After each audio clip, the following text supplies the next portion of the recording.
cómo podemos formar familias fuertes. Y me llama mucho la atención el pensar en las familias fuertes, porque no existen las familias perfectas. Yo les he enseñado que no existe la familia perfecta, pero sí la feliz.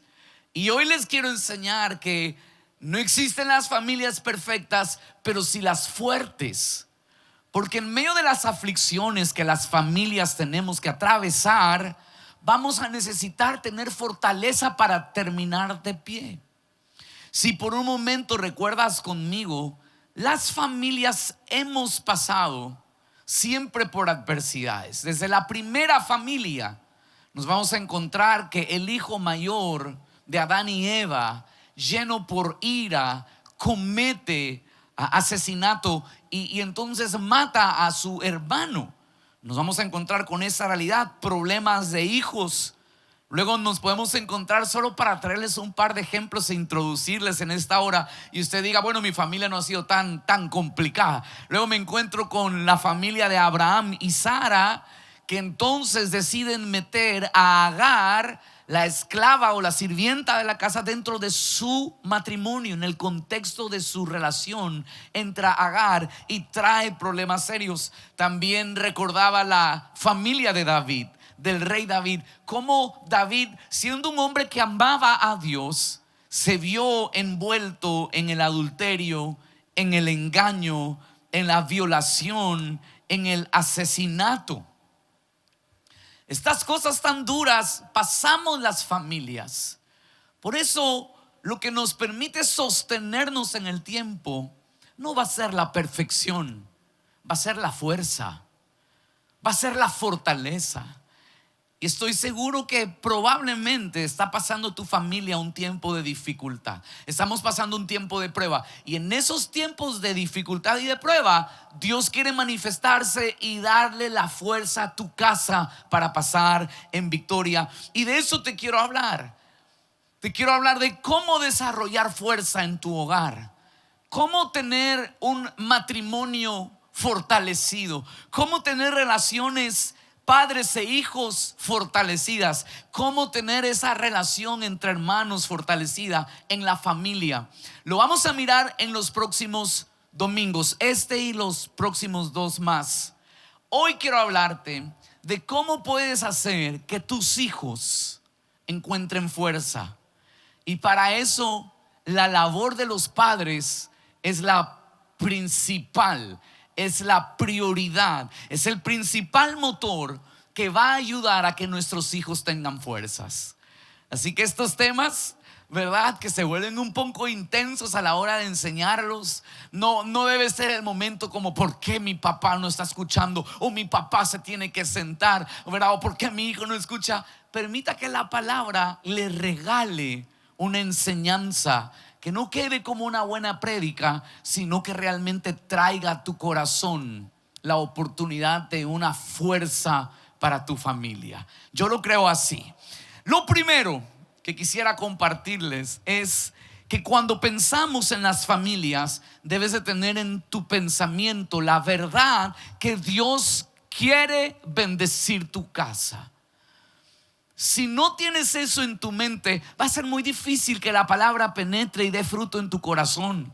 Hoy debes entender esta verdad: Dios quiere bendecir tu casa. Y para esto es importante que aprendamos, los integrantes de una familia, a reconocer a Dios en nuestras familias. Es lo primero que te quiero enseñar. Queremos su bendición, hay que reconocer la que ya está. Hay que ver lo que Dios sí ha dado. A veces estamos tan dados a mirar toda la tragedia, todo lo malo que sucede alrededor de nuestras casas, pero Dios está presente. David, que te hablé de él por un momento en la introducción, supo decir esto y al final hace una oración que quisiera que la hagamos nuestra. Pero venga por un momento a mirar Primera de Crónicas, el capítulo 17, y vamos a ver los versos 16 en adelante.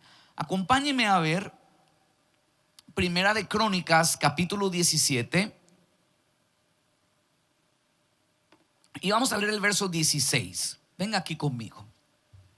Entonces David entró Lo estoy leyendo en la nueva, en la traducción NBV. Aquí la voy a leer. Dice: entonces David entró y se sentó delante del Señor y dijo: ¿quién soy yo, Señor y Dios? ¿Y qué es mi familia para que me hayas dado todo esto?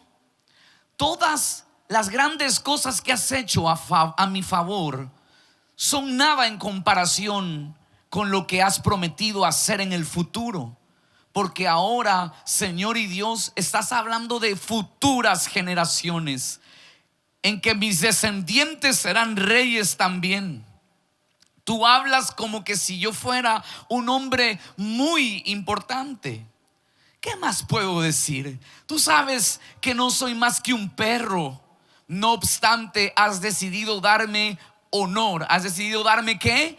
Honor. Señor, me has dado estas promesas maravillosas solamente porque quieres ser bondadoso conmigo y porque así lo has decidido. Mira el verso 20. Señor, no hay ninguno como tú, no hay otro Dios. En efecto, nunca hemos oído hablar de otro Dios como tú.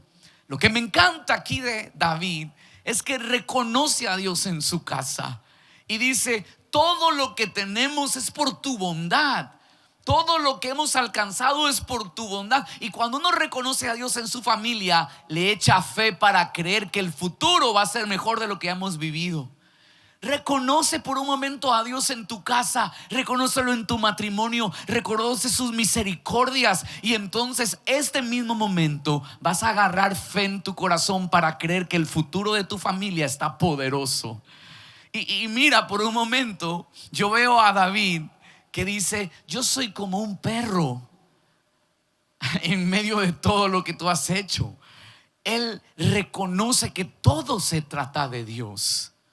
Uno de nuestros problemas a veces es que aislamos a Dios de nuestras familias, quedándonos únicamente con nuestro éxito, nuestros logros, nuestro apellido, nuestro dinero, nuestro tiempo. Y entonces pensamos que lo que tenemos solo tiene que ver con Dios. Y si te mantienes ahí, lo que va a suceder es que cuando naturalmente se te agoten las fuerzas, no vas a encontrar ninguna.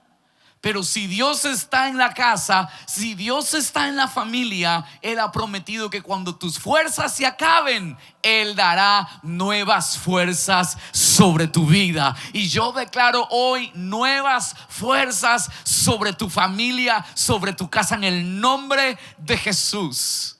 Amén. Esto sucede cuando reconoces a Dios y lo reconoces en medio de tu casa. Esto llevó a David a hacer una oración que quisiera que la hagas conmigo, y está en el mismo capítulo 17 de Primera de Crónicas, pero hasta el verso 27. Quiero que lo leamos juntos. Vamos a ver el verso 27.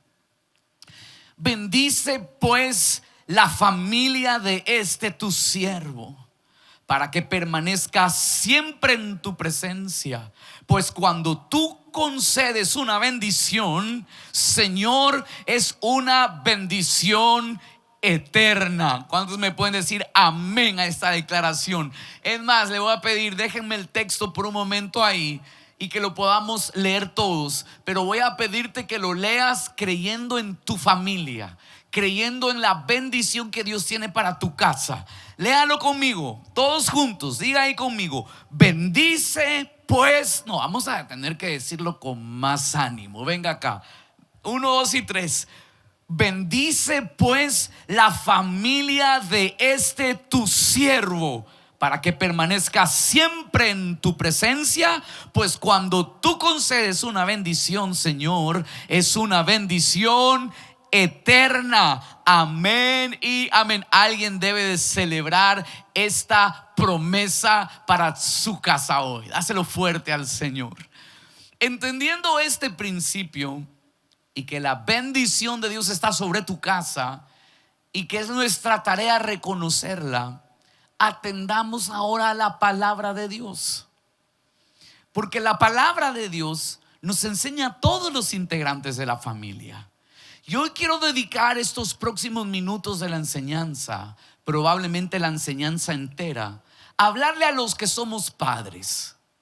Si no eres padre, igual es bueno que la aprendas. Toma nota, porque un día lo serás. Si eres hijo, debes de saber que algún día crecerás y serás padre. Entonces creo que esta enseñanza nos abraza a todos. Voy a darles bastante enseñanza y principios bíblicos, así que va a ser bueno que tomen nota de los textos que hoy les quiero compartir. Pero quiero dejarles algunos principios, cómo poder crear un ambiente donde nuestros hijos se encuentren fuerza, donde ellos sean integrantes de la familia, pero que tengan y desarrollen fuerzas en el Señor. Es interesante que en el Nuevo Testamento a los padres se les da dos instrucciones bajo una misma palabra. Cuando le habla el Nuevo Testamento a los padres, hay una palabra clave que significa, que es no provocar, la provocación. Y el consejo de la Biblia a los padres es no provocar a nuestros hijos. Es interesante este principio, pero si le estamos creyendo a Dios por su promesa, debemos de atender su palabra.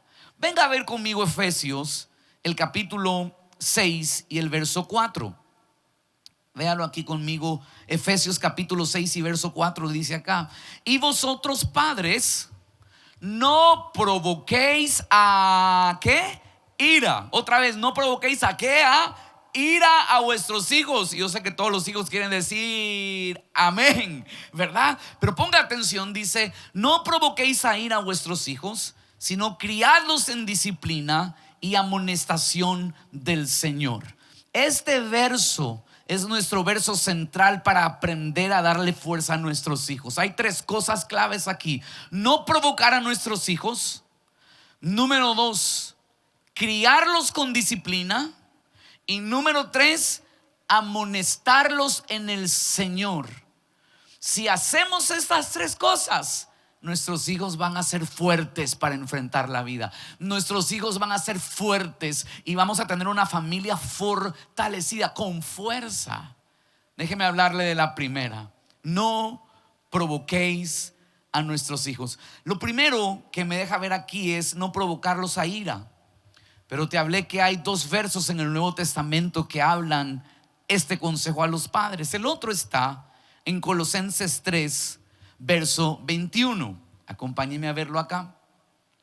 Dice el verso 21: padres, no exasperéis a vuestros hijos para que no se desalienten. Este exasperar es igual que provocar. Entonces la Biblia nos enseña que los padres no debemos de provocar a nuestros hijos para que no caigan en la ira y en el desaliento. Hay dos enemigos de la fuerza de una familia. Hay dos enemigos que le roban fuerza a tus hijos para que salgan adelante. La primera es la ira y la segunda es el desaliento. Hijos airados no tienen fuerza del Señor. Tienen la fuerza por una ira que los lleva al descontrol. E hijos sin ánimo, sin aliento, son hijos sin fuerzas. Entonces, si usted me dice ¿cómo hago para que mis muchachos tengan fuerzas? Tiene que usted cuidar de no provocarlos al desaliento y no provocarlos a la ira. Mucho cuidado con la ira, familia. A veces los padres no le damos la importancia necesaria a la ira de nuestros hijos. Y lo que hacemos es decir: es igualito al padre, igual de bravo que tu padre, ¿verdad? O sencillamente decimos: ya se le va a pasar. El niño está que patalea, se revuelca, va pateando las puertas, rompe la pared, destruye el celular. Y le decimos: lo que quieras, pero en tu cuarto. Y dejamos que la ira se manifieste en ellos, pero no nos hemos dado cuenta que esa ira muchas veces es provocada por nosotros. Yo sé que aquí pareciera que nos ponemos los padres en desventaja, pero yo necesito enseñar la palabra de Dios hoy. Esta no es una enseñanza para que los hijos agarren fuerza equivocada y digan: ese problema es mi papá, que él me provoca ira. No, ponga atención. Ponga atención. La ira como resultado tiene la destrucción. Salmos 37. Quisiera que vengas al Salmo 37. Voy a leerles los versos 8 y 7 en la traducción en lenguaje actual. Ojo, aquí dice: no des lugar al enojo, ni te dejes llevar por la ira, porque esto es lo peor que puedes hacer. ¿Qué es lo peor que puedes hacer? Dejarte llevar por la ira. Mira el verso 9. Dice: los malvados serán destruidos. Los malvados es el resultado del airado. Se vuelve un malvado, toma decisiones con maldad. Y dice: serán destruidos, pero los que esperan en Dios recibirán la tierra prometida. Familia, la ira destruye al ser humano. Por eso debemos de tener cuidado en no ser fuente de provocación de ira a nuestros hijos. Proverbios, el capítulo 15 y verso 1.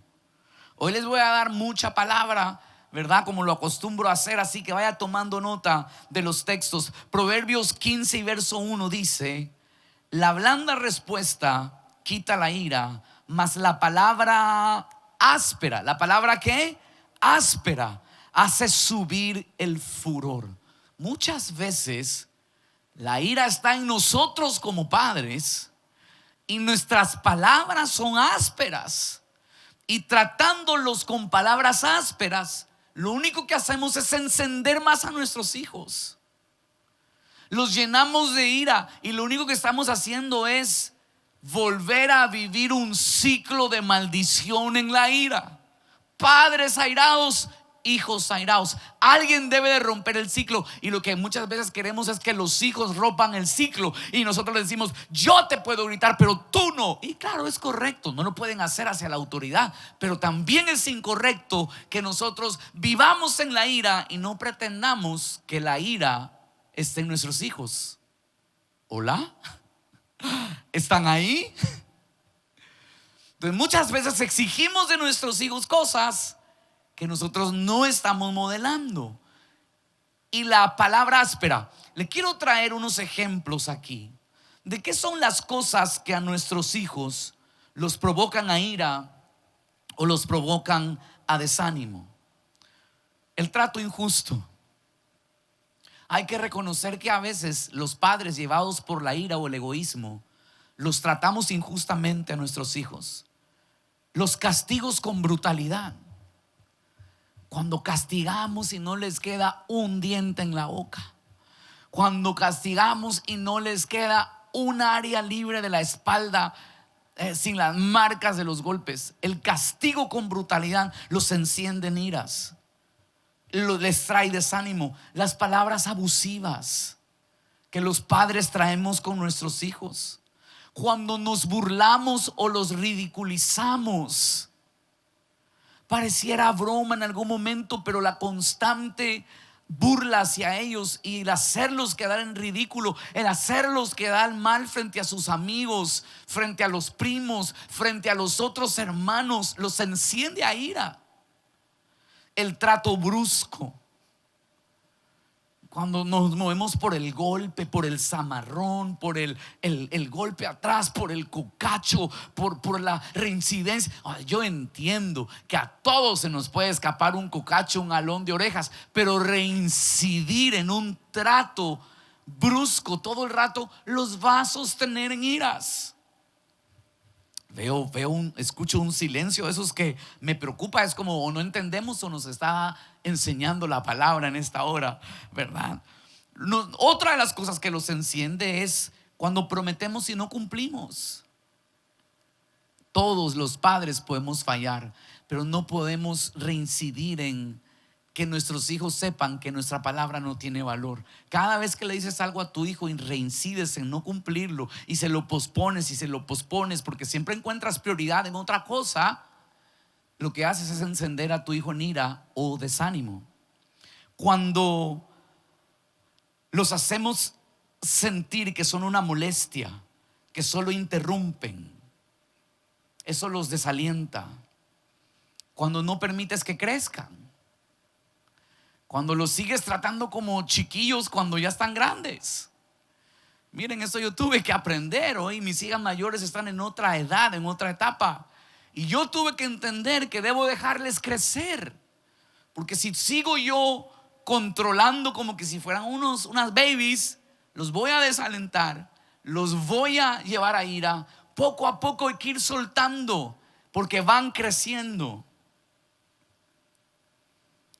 Cuando vivimos en el descuido de ellos también, hay muchos hijos que viven abandonados en sus casas, abandonados por sus padres. Y yo sé que los padres tenemos que trabajar duro, pero no podemos hacerles sentir que están abandonados en manos de una tía, una señora de servicio doméstico o una nana, que pueden hacer muy bien su trabajo, pero ninguno de ellos va a reemplazar la figura paterna que los hijos necesitan.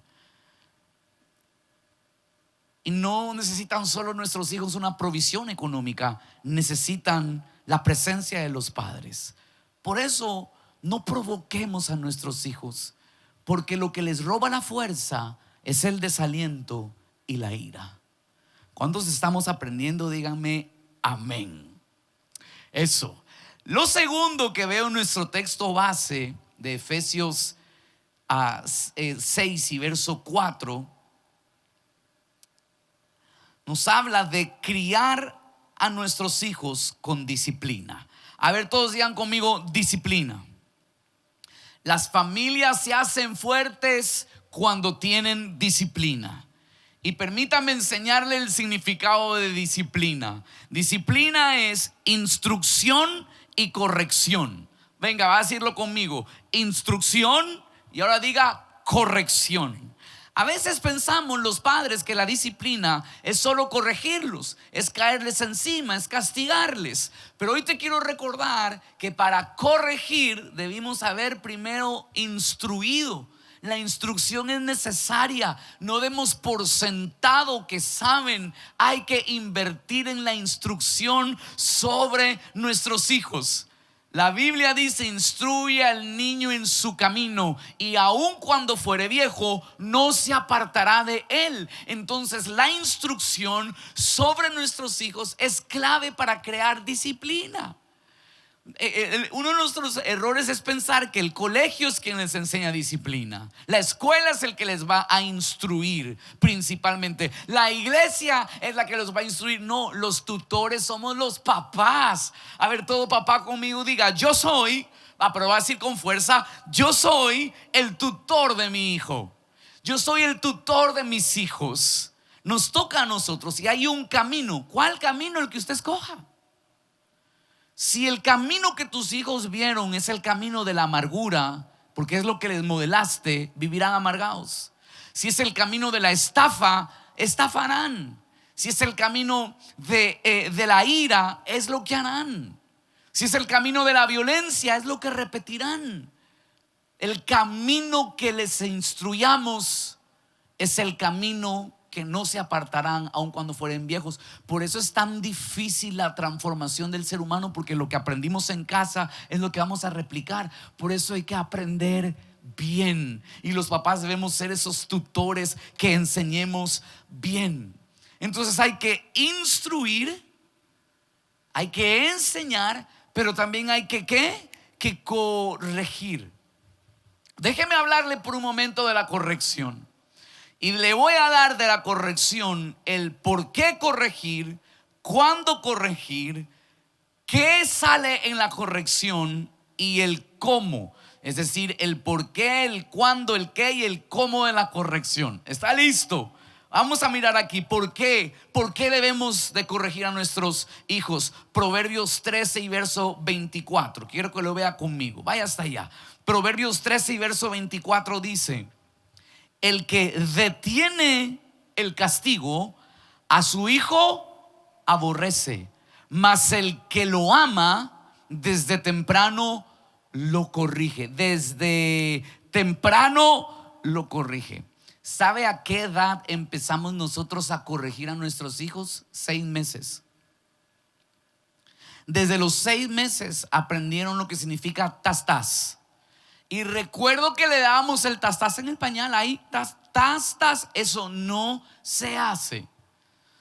La corrección se da por que amamos a nuestros hijos. La razón de la corrección no es la ira descontrolada de un padre. La corrección hacia los hijos no es porque son burros, porque son tontos, porque necesitan el palo. La corrección a los hijos es por amor. Esa es la razón. Usted debe corregir a sus hijos porque los ama. En el momento que usted se hace de la vista gorda, en el momento que le da pereza corregir, que ya no quiere ejercer un castigo, usted no los está amando. La Biblia dice que los está aborreciendo. Así que es tiempo de retomar o de aprender la razón por la cual corregimos a nuestros hijos, y es por amor. Mire lo que dice Proverbios 19 y acompáñeme hasta el verso 18. Lo voy a leer en la traducción al lenguaje actual. Proverbios 19 y verso 18. Dice acá: corrige a tu hijo antes de que sea muy tarde. No te hagas culpable de su muerte. Es decir, que hay un tiempo para corregir y hay un no tiempo para corregir. Y a veces llegamos tarde para la corrección. Queremos corregirlos cuando ya son grandes y ya no podemos corregirlos, solo los podemos aconsejar. Así que es importante la temporada en la que estás con tus hijos para identificar que la corrección sí tiene un tiempo. ¿Cuándo? Hay un tiempo correcto. Desde su temprana edad, dice la Escritura, pero cuando ellos ya son grandes, la corrección no los va a cambiar. La corrección los va a fastidiar. Lo que nos toca hacer con ellos ya en su etapa adulta será ser un consejero. No podemos pretender que nuestros hijos fuera de casa todavía seamos nosotros los padres que los estamos corrigiendo y estemos: cierra la boca, baja los codos, no le hables hacia tu mujer, mira cómo corres a tus hijos. No van a querer saber de ti. Van a querer salir corriendo, no van a querer ir a tu casa. Esa es una etapa de ser el amigo consejero. Mi hijo, ven acá, te aconsejo, esas palabras a tu mujer no le hacen bien. La corrección tiene un tiempo. ¿Qué trae la corrección? Proverbios 29 y vamos a leer el verso 15. Mire, esto está impresionante. Acompáñeme a ver Proverbios 29 y vamos a ver el verso 15. Dice: la vara y la corrección dan, ¿qué cosa? Sabiduría. Vuelvo a decir más fuerte: dan, ¿qué cosa?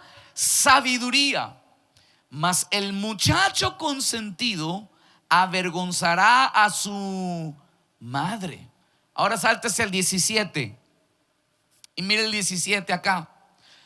Corrige a tu hijo y te dará, ¿qué cosa? Descanso, y dará alegría a tu alma. Fíjese que da la corrección. La corrección da sabiduría. Pero la corrección también va acompañada de la vara. Y esto nos lleva a nosotros a esta última parte en la corrección de cómo corregir. Porque hay diferentes formas de corregir. Número uno, la verbal. La corrección verbal es una de las primeras correcciones que aparecen de un padre o un hijo desde su temprana edad y lo acompañan para toda la vida. Porque lo verbal ya en el futuro no es corrección, se vuelve consejo. Pero desde temprana edad, la corrección verbal: no lo hagas, no metas el dedo ahí. Pero luego hay otras correcciones. La corrección física. La corrección física es la que la Biblia enseña como la corrección con la vara. La vara es el instrumento de corrección para los niños de temprana edad que atraviesan toda su niñez y empiezan su pubertad. La adolescencia todavía funciona. La vara es ese instrumento el cual no debemos huirle, porque el que ama a su hijo lo corrige y lo castiga con vara. Ahora, ¿dónde damos? Por favor, demos acá atrás, donde hay más carne, donde duele pero sana. No demos con ira, porque la corrección es con amor. Yo nunca voy a olvidar que en mi casa nosotros no teníamos una vara, nosotros teníamos decenas de varas. Y usted puede decir: ay, pastor, pero tan malcriado era usted y sus hermanos. No, no, no. Sino que en mi casa habían sobrado, esa casa que se había construido en mi familia, el piso era de duelas de parquet, de madera. Y sobraron un montón. Y esas duelas de parquet eran el tamaño perfecto para convertirse en una vara de madera. Y entonces mi mamá agarró los tanques de duelas de madera que habían sobrado y las llamó la vara. Mire, nosotros nos hicimos expertos en esconder, tirar, regalar, mis hermanos y yo, las varas, y aún así no se acababan.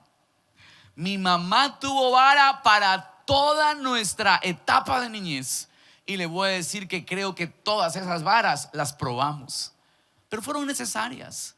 Hay etapas donde la corrección es física, pero esa corrección física debe ser en el lugar correcto y con el instrumento correcto. No use sus manos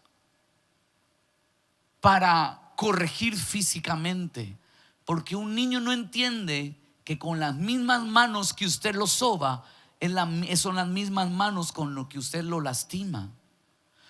Que odien la vara, que le tengan miedo a la vara, que suden cuando vean la vara, pero no a usted ni sus manos. Yo nunca voy a olvidar uno de mis hermanos, que no voy a decir su nombre, se descomponía solo cuando mi mamá le sacaba: te voy a dar con la vara. Se le bajaba la presión, sudaba, eran unos dramas. Miren, en mi casa nos volvimos expertos para recibir la vara. Habían técnicas. Primero, cuánta ropa te ponías. Segundo, a la hora de acostarte en la cama, era como una inyección. Era a la inversa de la inyección. Uno tiene que relajar los glúteos cuando le van a poner la inyección. Pues cuando te van a dar vara, y te dejo el tip, tienes que, a la hora de que va a llegar, apretar con todas tus fuerzas, y el golpe se va a sentir un poco menos. Se siente el dolor, pero un poco menos. La vara es un instrumento al cual nuestros hijos le van a tener miedo, respeto, odio, pero es mejor que sea la vara, al Miguelito, a la correa, a lo que usted utilice, pero que no sean sus manos. Y le voy a dar un tip en la que siempre hicimos en mi casa. Mi mamá lo hizo con nosotros, Carla y yo lo hemos hecho con nuestros hijos. Cada vez que nos tocó corregirlos con vara, siempre les hicimos saber después del varazo que los amábamos. Los abrazábamos, los besábamos, y pues probablemente dijimos esta frase tan famosa que solemos decir los padres: me duele más a mí que a ti, ¿verdad? Aunque no le duele más al hijo, pero esa es la expresión de amarlos, de afirmarlos. Y yo les decía, Carla les decía a nuestros hijos, se los dice a Carlos David hoy: lo hacemos porque te amamos. Si no lo hiciéramos así es porque no te queremos, te amamos y te queremos ver bien. Así que es clave. Y otra etapa de la corrección, del cómo hacerlo, es lo verbal, lo físico, pero luego también viene con el privarlos. Conforme van pasando los años, por ejemplo, mis hijas mayores, sus castigos ya no son con vara, pero les privamos de lo que les gusta. Entonces los castigos son: no vas a salir a tal lugar, estás castigada. No hay celular. Y mire, aquí le voy a contar una dura que le ponemos por delante es: no te puedes maquillar. ¡Ja! Ahí están educaditas, ¿verdad? Busque qué etapa está con sus hijos, pero no deje de corregirlos, porque en la disciplina está la fuerza de sus hijos. Un hijo disciplinado es un hijo fuerte. ¿Cuántos estamos aprendiendo? Díganme amén. Quiero cerrar con la última, y si alguien me acompaña al piano, por favor. Mire esta. Vuelva conmigo por un momento a nuestro texto base de Efesios 6 y verso 4. Quisiera que lo podamos volver a leer. Efesios 6 y verso 4. Vamos a leerlo juntos acá.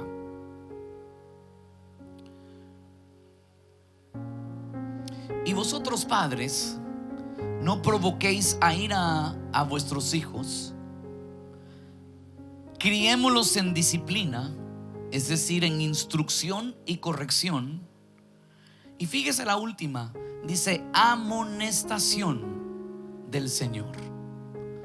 Cuando yo leí este verso en estos días, me di cuenta que en este verso no le hemos prestado la atención necesaria a esta última parte. Y hay muchos padres que se cuidan de no provocar a sus hijos a ira y a desaliento. Tienen disciplina en sus hogares, pero no le hemos puesto atención a la última, y le hemos delegado a que la iglesia lo haga, a que el líder del grupo lo haga, a que en Prejus o en Fekids lo hagan. O hay tanta ausencia de esto en las casas, pero termina diciéndole a los padres: hay que darles la amonestación del Señor. La amonestación del Señor tiene que ver con el consejo de Dios, tiene que ver con la enseñanza de Dios, tiene que ver con vertir en nuestros hijos qué dice Dios respecto a lo que estamos viviendo. Familia, a todos se nos acaban las fuerzas, pero cuando crecimos con la amonestación del Señor, se desarrolla una relación con Dios tan bella que las fuerzas se acaban las humanas, pero las del cielo siempre serán provistas por una relación real y sincera con Él. Y eso es lo que debemos de provocar en nuestros hijos, porque la fuerza de una familia viene en su medida de que se saben relacionar con Dios, la fuente de la fuerza eterna, la inagotable.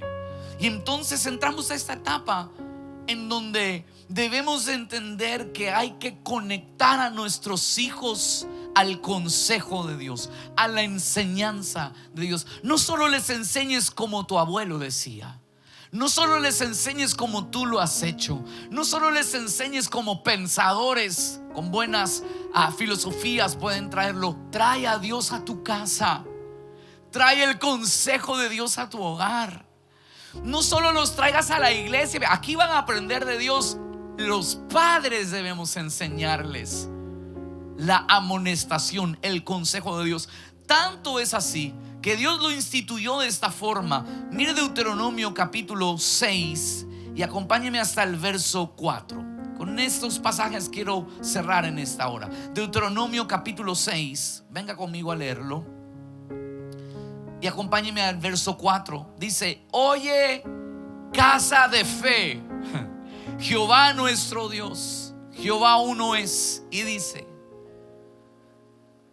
verso 5: amarás a Jehová tu Dios de todo tu corazón, de toda tu alma y con todas tus fuerzas. Y estas palabras que yo te mando hoy estarán sobre tu corazón. Y mira el verso 7: la repetirás a tus hijos. Va a decirlo más fuerte: la repetirás a tus hijos. ¿Quiénes tienen que repetirla? Los padres. La repetirás a tus hijos y hablarás de ellas estando en tu casa, andando por el camino, al acostarte, cuando te levantes. Mira el verso 8: y las atarás como una señal en tu mano y estarán como frontales entre tus ojos, y las escribirás en los postes de tu casa y en tus puertas. Qué lindo que no los provoques a tus hijos, qué lindo que les enseñes disciplina, pero qué poderoso es que el consejo de Dios esté en tu casa a través de ti como padre, como mamá y como papá. La Biblia dice: tú se la repetirás a tus hijos. En casa se habla de Dios, en el camino se habla del consejo de Dios, al acostarse. Miren, no hay mejor cosa que tus hijos hagan un devocional al dormir. Hay tantas Biblias para cada etapa de la edad de nuestros hijos. Sé presente, estése presente, léales un proverbio, agarre una historia bíblica para la edad pertinente de sus hijos. Traiga el consejo de Dios a su casa, porque donde está el consejo de Dios hay fuerza divina en las familias. ¿Alguien lo cree conmigo en esta hora? Hay fuerza divina para las familias, y esta es la realidad. Mire, Mi mamá, yo lo he contado en alguna ocasión antes, pero mi mamá tomó este texto tan real en su vida que mi mamá llenaba de versículos bíblicos toda la casa y las ponía en las puertas de nuestros cuartos, la ponía en la puerta de los baños. Y entonces nos ponía los versículos en el comedor. Donde íbamos estaba la palabra de Dios. Mis hermanos, yo no pude nunca pecar en mi casa. Ahí estaba la Biblia, me tenía que ir al parque. ¿Por qué? Porque la palabra estaba. Yo cada vez que entraba a mi cuarto me encontraba: el Señor es mi pastor y nada me faltará. Yo entraba al baño y decía: los ojos de Jehová están sobre la tierra viendo. Yo decía: Dios mío, ¿verdad? Entonces siempre estuvo la palabra presente en mi casa. Honro la vida de mi mamá, de verdad la honro porque nos dio la palabra. Ayúdeme a darle un aplauso a todas esas madres y padres que siempre están trayendo la palabra. Y probablemente un hijo dice: ay, mamá, estás como catarnica. No es como catarnica, está amonestándote con consejo del Señor. Mi suegra, todas las noches, cuando Carla era jovencita, le leía los proverbios antes de dormir. Yo escucho cuando Carla cuenta y dice: mamá, yo me quedaba dormida con tu voz. Y cuando a veces mi suegra está que habla y habla y habla en el carro, la pastora se duerme. Porque ella creció escuchando la voz de la mamá. Mira, ella se duerme. Para mí es como como medio tormento, ¿verdad? Pero le leía la palabra. Y al leerle la palabra, pues hoy yo tengo a la par mía una mujer tan sabia, porque todas las noches había amonestación, consejo, enseñanza de la palabra de Dios a su vida. Cierro con este último pasaje, Eclesiastés capítulo 12, y acompáñenme a ver el verso 11 en adelante. Vamos a leer Eclesiastés 12, versos 11 al 13. Las palabras de los sabios son como aguijones, y como clavos hincados son las de los maestros de las congregaciones, dadas por un pastor. Probablemente hoy has escuchado la palabra y han sido como aguijones. Ay, es que yo estoy haciendo. Ay, han sido como clavos con punta que usted está. Yo le estoy enseñando, mire cómo se desalienta. Le dice: ay, ay, ay, ay, ay, ay, ay, ay, ay. Eso sucede. La palabra es así, la palabra sabia. Mira el verso 12. Pero ahora, hijo mío, a más de esto, sé amonestado, sea amonestado, sea enseñado. No hay fin de hacer muchos libros, y el mucho estudio es fatiga de la carne. Hay otras prioridades. ¿Y cuál es la prioridad? Mira el verso 13.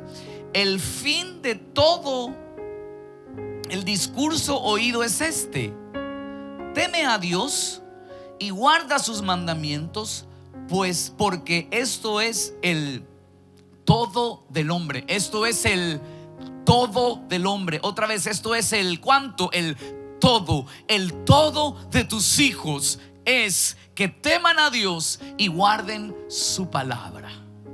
¿Cuántos recibimos la palabra en esta hora? Dale un fuerte aplauso ahí donde estás a la palabra de Dios.